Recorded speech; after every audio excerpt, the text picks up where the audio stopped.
is up, my lovely, beautiful listeners of the Sarah B Show? Welcome to another episode. So much fun.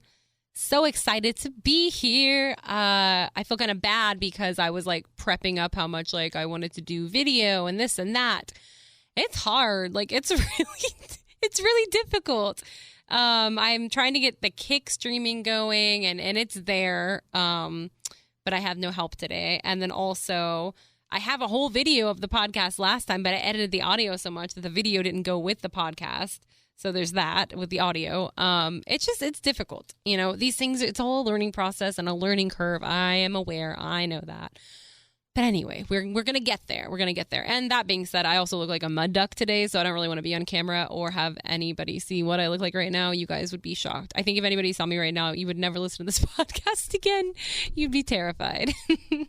Anyway, it has been a day. It is technically I'm recording this on July 2nd, Sunday. So it is this big 4th of July Independence Day weekend. So much fun. I don't have off of work, but I will be, working at the studio, running the show while everyone else is on vacation, which is fine with me. It's almost like a mini vacation myself. It's very quiet in the studio. I basically just show up, push a couple buttons, make sure that there's no curse words or inappropriate things that got through, make sure the satellites are all still connected, let's knock on wood, and that everything's running right, and then I leave, and it's just quiet and chill and kind of peaceful. So it's, in a way, like a little mini vacation. We are also, Teco, John, my boyfriend, and I are going to be going to Kaboom Town this weekend. For those of you that do not live in Texas, Kaboom Town is, it happens in the city that I live in, Addison, Texas, which is kind of like a little suburb of Dallas, and it's really fun. It's one of the top fireworks shows in the entire country. It is huge. It is massive. Like millions of people come in for this thing. It is just like an S show, basically. It's pretty crazy, but it's pretty awesome. They have a lot of really cool live bands and, a lot of cover bands, a lot of 80s rock. I think they had like an Aerosmith cover band last year.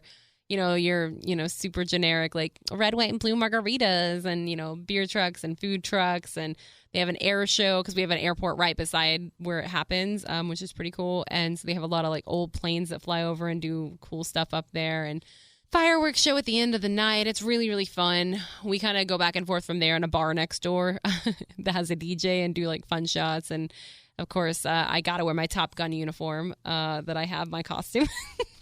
This is all happening tomorrow night, Monday night. So it'll be really fun. I'm excited.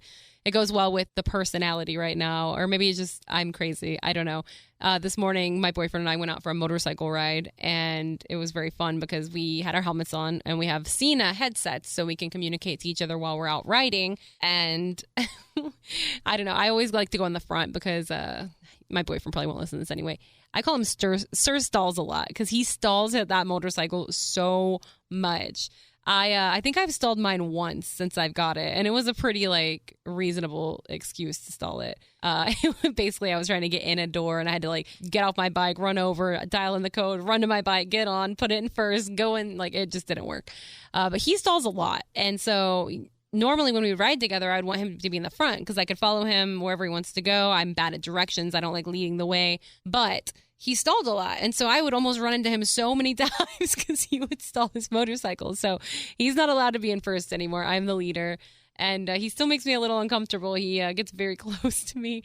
And he stalled again this morning riding. And he said it kind of freaked him out. When you get a bigger motorcycle, like we started with Groms, little 125 Honda Groms. And so their stalling was nothing. They stall all the time. It's just like a thing that Groms do, basically. But when you stall on a bigger bike, it's pretty scary. It's almost like a bucking bronco. Like it bucks you hard, and it's a lot of times you drop the bike, you lose balance and control. It's a little it messes with you a little. And he said he got pretty freaked out this morning. But basically, I'm all over the place. I should never have an espresso before I come, but I do every time. Either way, we were riding, and I told him in the headset, I was like, I feel like we're fighter pilots right now, like in Top Gun. And he said, why? And I was like, well, we're talking on these headsets, and it's like, and it's just kind of cool. And I just feel like, it just feels kind of Top Gun-ish. She's like, okay. And so then I kept saying, like, are you with me, Goose? And talk to me, Goose. And I was just really funny to me. Every time I would say it, he's like, yeah, I'm with you. And I was like, I should be Goose really because I love birds. And he said he didn't want to be Goose because Goose dies. And I also told him I knew if he was Maverick, he would never, ask me to talk to him, and he would never make these fun comments. So I have to be the initiator. So I am the maverick. Anyway, just a little insight into what we do. I also get more comfortable on my motorcycle when I sing. So I was like making up country songs. And let me tell you, they were hits. He did not like it. I'm really surprised he didn't turn his headset off, to be honest. Okay, well, I digress. That is what we're going to be up to this weekend. That's what we were up to this morning. And but that has nothing to do with what this episode is about. That's just me rambling with you guys for a few minutes. What we're going to be getting in today is something I teased a little bit the first episode, and I also teased it a little last episode. I, as well as like millions of others in this world, deal with mental health struggles. Some big common ones for me I've gone over a little bit, but I had a bout with depression these last few weeks, like a pretty bad one. So I was kind of going to go into like what it was about, how it feels, some past ones as well. But basically, today's episode is all about everyone's favorite subject. Nothing gets a party started like this one. Let's get into some mental health.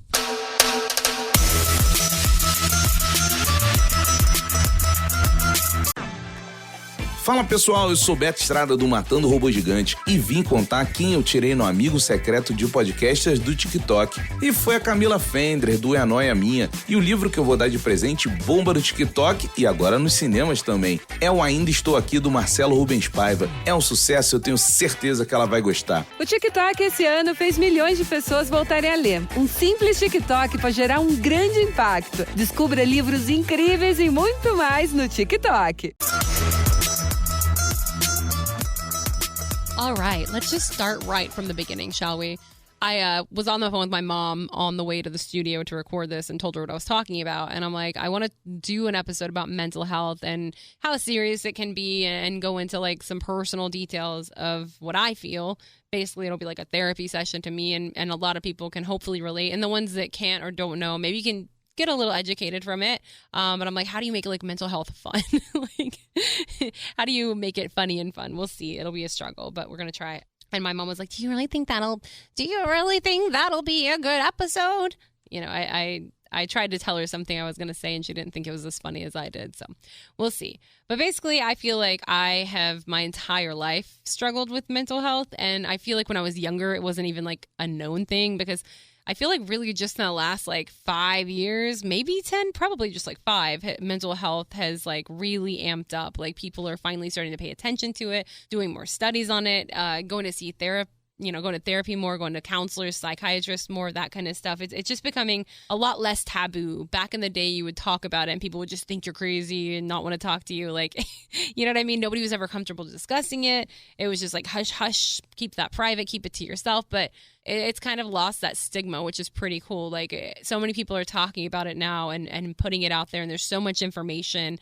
And I think that's really, really good and really healthy, and I love that. But when I was young, the one thing I dealt with a lot was hypochondria, and I don't know why.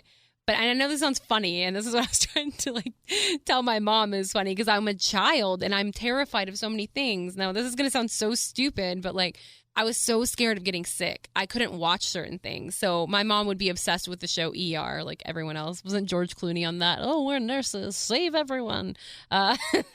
Anyway, I could not be in the same room when she watched that show, because it would talk about diseases and sicknesses and cancers, and like I would just sit there and watch a second of it and just knew I was going to get it. I would convince myself I had it. I knew it was going to happen to me. I couldn't watch it. I could not be in the same room. Now, this is a stretch, but it's true. Same thing with any like animal ER shows, like on Animal Planet. I would always watch that show because I was obsessed with animals. I wanted to be like a zoologist, veterinarian, something like that in the animal field, marine biologist. But I couldn't watch the ER ones because even if something bad would happen to an animal or a disease or a sickness, I'd be like, I'm convinced that something like this could happen to me. I remember it still to this day, and I had to be like under 10 years old when I saw this, and I'm 30, I'm fixing to be 35. I still remember this vividly. There was an episode where a dog came in because he was outside playing and his stomach got flipped over. And they said it's very rare for that to happen, but it can. So they had to bring this dog into the ER and like flip his stomach back over and untangle it. And I'm like, oh my God, that shook me. I'm like, can my stomach get flipped if I drink too much water, if I eat too much, if I run around, if I jump up and down too much? How can this happen to me? I know it's going to happen to me.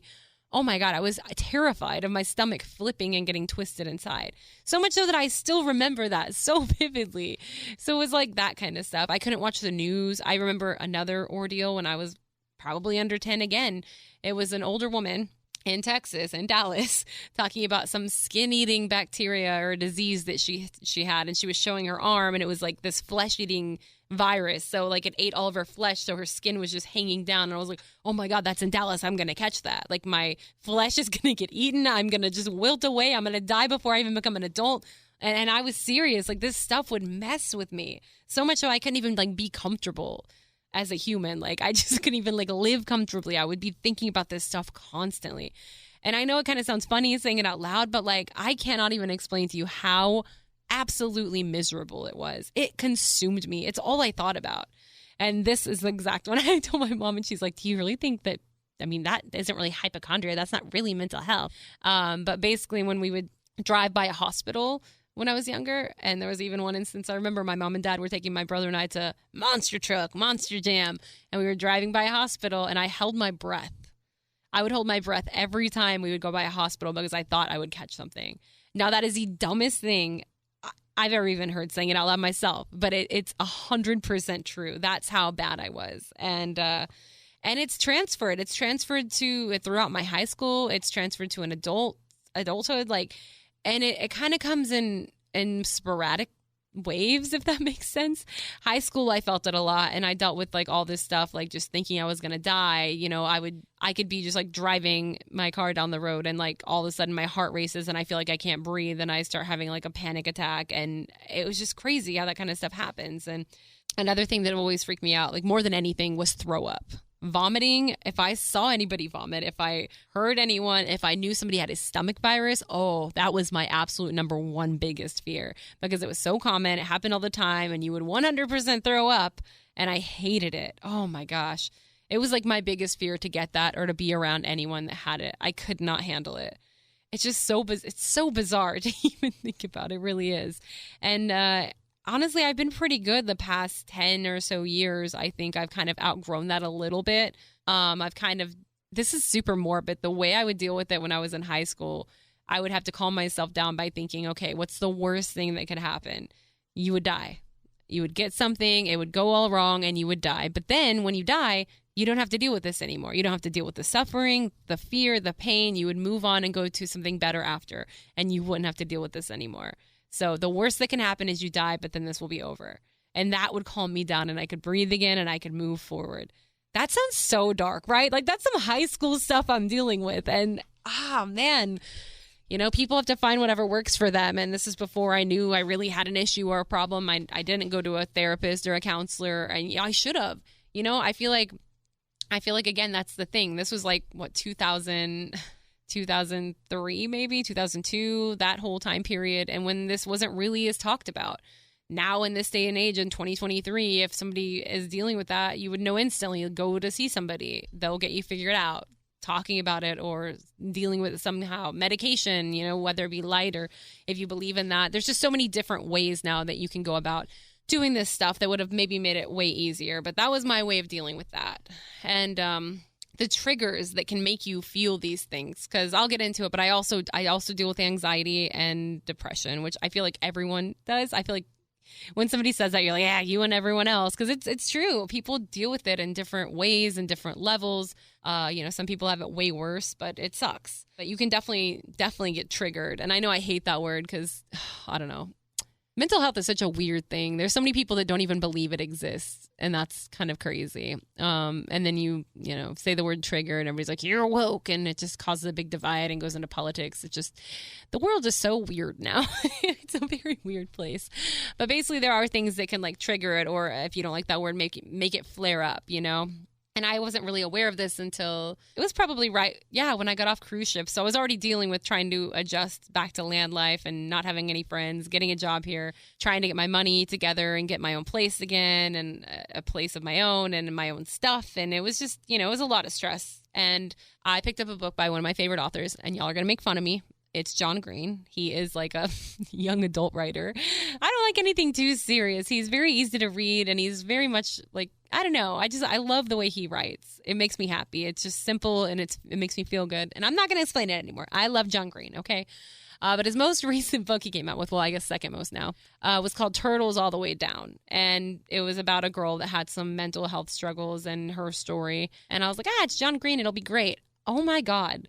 That book awoke like all these like awful feelings and all my like hypochondria that had been dormant for so long. It brought it back to life. I didn't even think that was possible.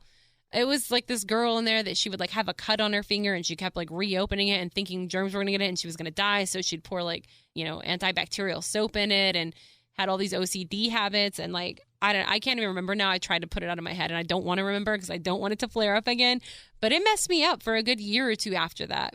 I had a lot of issues, and this was right before I met John, my boyfriend. I remember even my mom and I were going to New Orleans on a trip, and I should be so excited about this trip. And I wasn't. I was terrified. All I could think about was getting sick and being sick, and I was going crazy. And this sounds so dumb, but I 100% convinced myself that I had a brain tumor. I just thought that was what was wrong with me. And I don't know why. I was getting these headaches really bad. I was having weird thoughts. I was just like all over the place. I couldn't concentrate. And I was like, it's a brain tumor. I know it is. And I was so convinced that if I went to a hospital or a doctor and got a scan, that they would find something. I just knew it. Oh, man.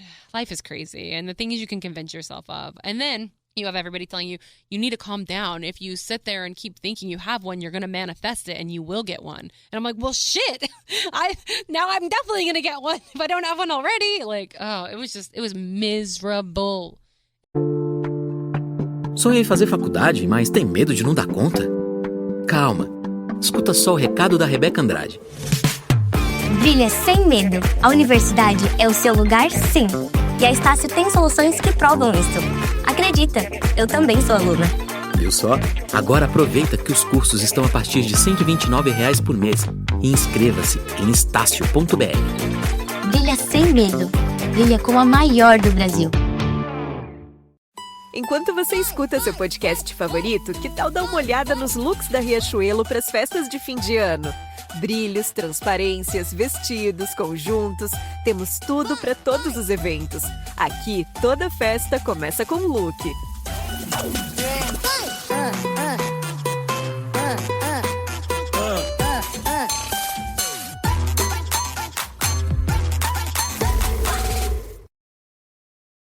It was so miserable.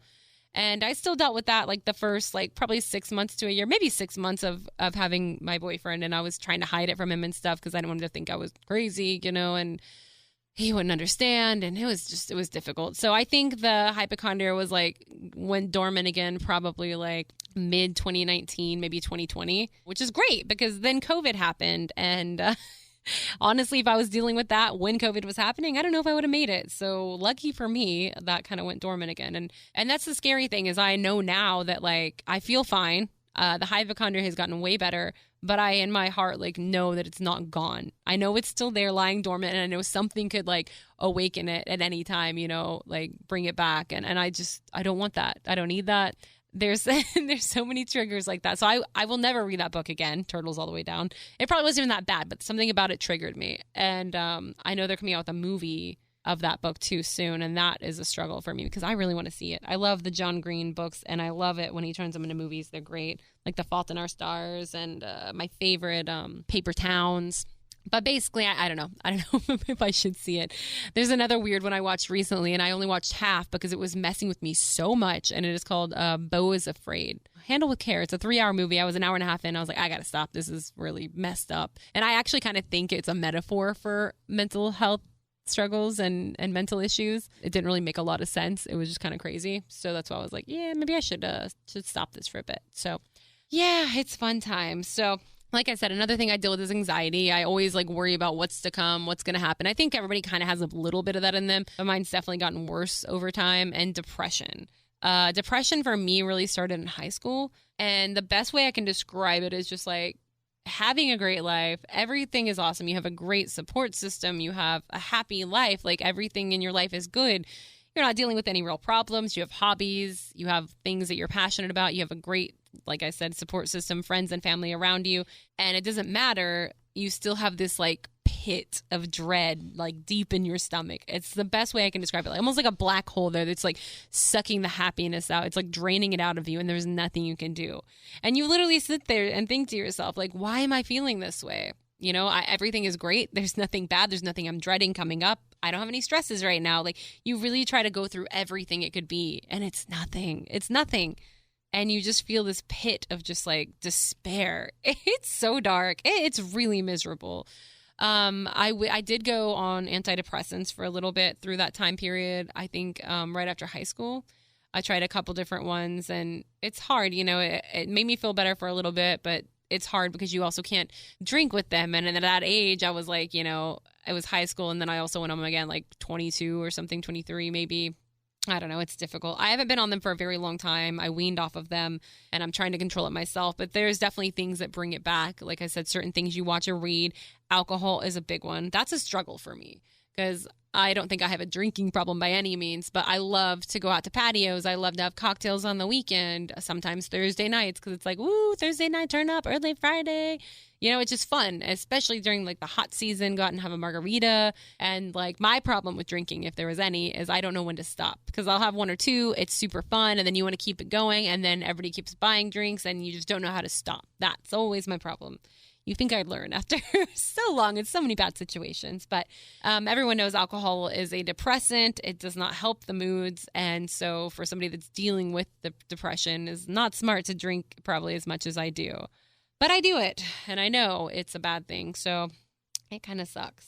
But basically, you know, I'm with a guy right now, John, who does not have any mental health disorders at all. He has some problems, let me tell you. Communication is number one. And at that point, does not know how to communicate, nor does he want to. He's just like, we'll let it all blow over, hold everything in, and it'll pass. And I'm just like, yeah, that doesn't work for me. But we won't get into his issues right now.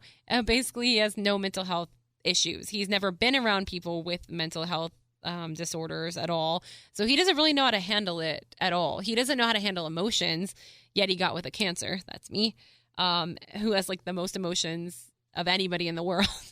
Also, funny little flashback. I told you guys I was a hypochondriac when I was little, and I remember being in elementary school and I was looking up horoscopes and zodiac signs and what they were, and I'm like, ooh, what's mine? And I saw the names of all of them, and I was like, please don't let me be Cancer. Please don't let me be Cancer. And I was. I'm like, of course. And oh my God, I just have such problems. Anyway. Oh my gosh. So it's definitely been a struggle. Like my mom, I don't think really deals with a lot of mental health disorders. She did when her mom passed away. She got very depressed, and I was so young I didn't really notice it at the time or really realize what it was. But basically she slept all the time, slept all day, and she ended up going on antidepressants, and she says it saved her life. You know, she went on them until she got back up again and on top again and really started dealing with the issues, and eventually weaned off them. And she'll say to this day, it saved her life. So my mom understands. My boyfriend does not. So it does make it difficult. You know, a couple weeks ago, I told him, I was like, I'm going to tell you this, even though I know you don't really understand. I'm not feeling great mentally. I was like, I'm struggling a lot, and I can't even tell you why. I just feel really weird and really sad and like alone and just really down. And I don't know why. And he kind of got, I don't know, he kind of got upset with me, and I don't know why. I think it's just because he doesn't know how to handle it. So he just kind of gets upset and pushes me away a little, which really sucks. Because when you're going through one of your depression episodes, you feel really alone, and you kind of start like excluding yourself, or like you start pushing everyone away is how I can explain it best. You start pushing everyone away, all the people closest to you. And at first you think it's everyone else. So at first I was like, oh, it's my boyfriend. He's being an asshole. He's acting this way. He's starting fights. He doesn't want to deal with any of my issues. He just wants everything to be happy all the time. Screw him. Cut him out. So then it goes to my mom. I starting fights with her, and I'm like, oh, my mom's a bitch. Like, whatever. She doesn't understand. Cut her out. And then this even happened this past couple weeks when this is all happening with my two closest friends in our little squad chat, Jenny and Cassie.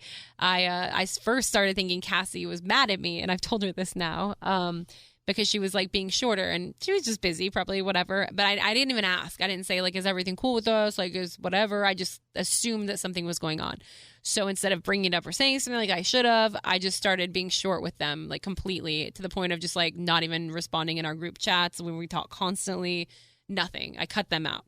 And then I started having not issues at work, but, having more fights with the guys at work on air. And like, just it started getting like a little touchy. And then I'm like, oh, screw them, this and that. And, this person did this person did this. Cut that out. And then you realize you're alone and you're like, okay, so my coworkers are the issue. My friends are the issue. My mom's the issue. My boyfriend's the issue. It's definitely not me. And no, at that point, when you have cut everyone out because of something that they did, that's when you have to look in the mirror and be like, okay, maybe it's me. And I did. And I'm really proud of myself that I've gotten to that point that I can do that now, that I can like step back and look around and recognize that like, okay, this is a me issue. There's something going on. Now we've established that it's me. Now where do we go from here? So anyway, it's always a learning process. It's always, evolution, trying to grow, trying to be better. My friend Cassie ended up reaching out privately and be like, hey, you've been really short in the group chat. Are you okay? And I was like, well, now that you mention it, not really. And we talked about it and, how I felt and how I knew it was me. And she's like, yeah, it's definitely just you. And, it was fine. It's better. I apologize to my mom for being such a little bitch. Even though it's her fault because she raised me. I always say that. It's a good excuse to be able to lay back on. And then my boyfriend and I, we still have work to do there. Again, we still haven't been to a therapist, which we really need to, or a counselor.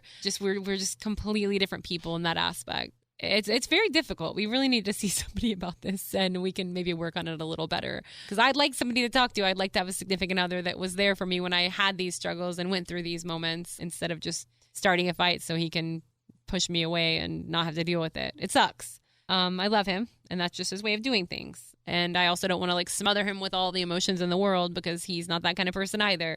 So we really need to find a happy medium to be able to deal with this stuff together. So anyway, that's what I've been dealing with the past few weeks. I've had a lot of really great things happening.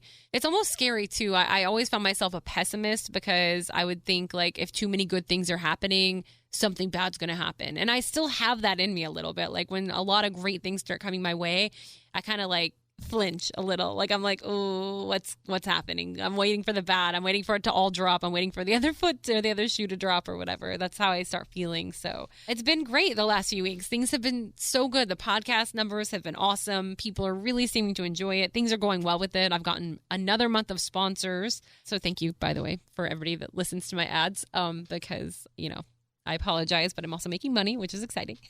But so that's happening. The OnlyFans stuff is really taking off. OnlyFans.com/Sarah B. Morgan.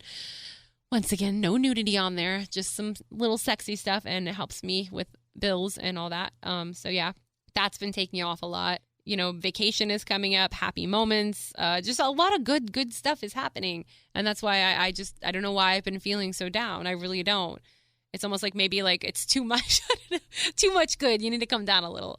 I don't know. I really don't know. But I've just been feeling so down, not feeling like coming to record a couple of times here.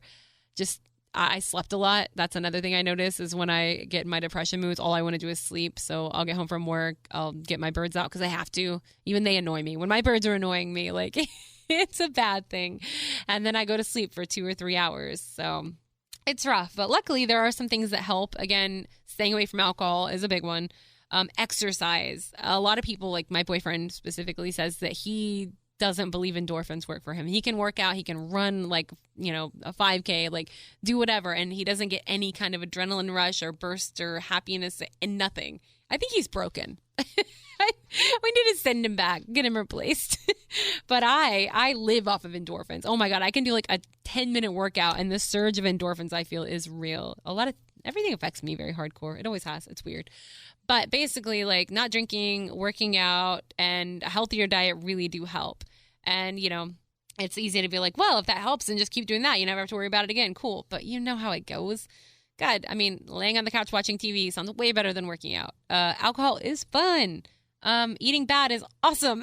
It's just so hard to stay on track and do those things, but they do help. So anyway, I hope this has been a somewhat enjoyable episode. I really wanted to do this because, again, like I said, I know a lot of people deal with mental health issues. A lot of people deal with stuff that they don't even really understand as mental health or mental disorders. You know what I mean? So I feel like talking about it is helpful. Talking about it even to nobody like I am right now basically in person anyway, is like a therapy session for me. It really is. Getting this all out, putting it all out there makes me feel so much better. And I've really never had a problem putting my personal information out there, especially if it can help somebody. So yeah, that's basically what I wanted to do. And there's, again, a lot of people that don't believe in it, don't know how to deal with it. And no, you're not alone. My boyfriend is the same way. There's a lot of people out there like that just don't understand it. I've never dealt with it, so I don't really believe it exists. But let me tell you, friends, it does. Ideal mesmo para o mundo atual seria fazer o ensino médio junto com o curso técnico, certo? É no Senac que o aluno tem autonomia de verdade, formação cidadã, foco na diversidade, preparação para o Enem, material didático sem taxas e muito mais. Na real, tem tudo que você precisa para se sentir preparado para a vida. Seja para entrar no mundo do trabalho ou te ajudar a decidir o que fazer na faculdade. Quer saber? Senac. Vem comigo! Acesse sp.senac.br/ensino-médio-técnico. Ei, você aí que gosta tanto de aprender. Sabia que a transição energética justa já faz parte da sua vida? Com a Petrobras, ela está no apoio a projetos socioambientais, no desenvolvimento de energias renováveis e na redução de emissões. Com inovação e respeito ao meio ambiente, a Petrobras é líder na transição energética justa. E isso é bom para todo mundo. Petrobras, o Brasil é a nossa energia. Brasil, União e Reconstrução. Tem um momento na carreira que precisamos dar um passo além. É hora de fazer uma pós-graduação. Só que muitas vezes o custo pesa no bolso, inviabilizando tudo. Com a pós-graduação do Senac, você não tem esse problema. Cursos com até 50% de desconto e muito mais tempo para pagar. TCC opcional, modelo flexível com aulas presenciais e online e alguns cursos com apenas 12 meses de duração. Não tem mais desculpa, hein? Saiba mais em sp.senac.br/pós-graduação. But just wanted to give a shout out to anybody out there having a hard time going through any struggles at all. I feel you. And, you know, hearing stuff like this to me personally, it makes me feel better because it makes me know that I'm not alone in my struggles. And everybody has their struggles. They may not be the same, but we all are together in the fact that we all have these struggles. Like, we are on the struggle bus together. So, again, if anybody ever is dealing with anything, needs somebody to talk to, reach out to me. Even if you just want to vent and need somebody to listen, I would love to be that ear for you because I've had people that have done that for me and it's really saved me. So there you go. So if you are one of these people, you can always send an email to sarahbshow@gmail.com. You can also go to my website, sarahbshow.com, sarahbshow.com. There you can go to the contact place and, you know, send me a message, hit me up, let me know if you need to talk, let me know if you can relate, let me know if you have a question, whatever the case may be, you can hit me up on there. You can also listen to all of the episodes directly from that website, which is pretty nifty. Or if you're a Spotify girl or boy or whatever, like me, you can do that there. We also are on Apple, iHeart, and Google Podcasts. We're on all the places now, y'all. It's exciting. It's super fun. A couple of other little comments I got from this last episode, and these are just a couple I screenshotted. I finally unblocked Brandon Fields, who thanked me for the shout out. And then it turns out he said he thinks I blocked him because of something he said about one of my exes, which would have been from like 2012 to like 2015. So I'm like, well, you know what? Not only am I blocking you, but I will also give you a pat on the back because that guy ended up being a douchebag. So maybe, Brandon, I should have listened to you. Let's see.